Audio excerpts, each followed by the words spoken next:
Трудоустройство, оказание материальной помощи и жилищный вопрос, пожалуй, стоят на первом месте в списке обращений граждан. Хава Тангиева, к примеру, более 10 лет живет в чужом доме. Решить проблему с арендной платой помог бы собственный земельный участок.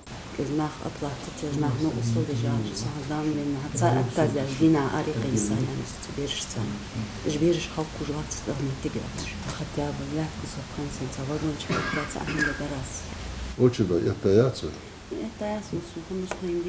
но это другой вопрос.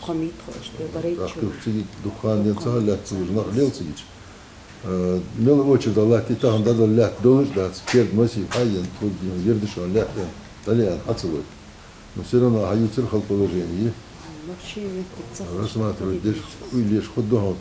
С просьбой включить ее в земельные списки обратилась и Мадина Даурбекова. Их семья из 8 человек проживает в бараках, не в комфортных условиях. Отец семейства является недееспособным по состоянию здоровья. Помимо него в семье воспитывается и ребенок с ограниченными возможностями. Постоянного дохода у них нет. Так что приобрести собственный кров у них нет возможности. Земельный участок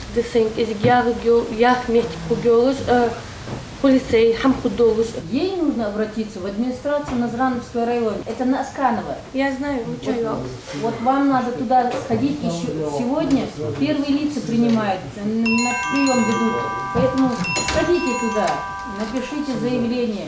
Прием здесь ведут и главы муниципальных администраций, и руководители структурных подразделений, каждый из которых отвечает за определенную область. В основном вопросы, с которыми приходят жители, касаются социальной сферы. Обращение Хаважа Халухоева также связано с землей, но уже с незаконными захватами. На территории за каналом, где им были выделены участки, предусмотрена зеленая зона для выпаса скота и прочей домашней живности. Однако, как рассказывает молодой человек, эту землю продали. И сейчас там начали частную стройку. Вопрос щепетильный, требует разбирательства, о чем он и просит собравшихся.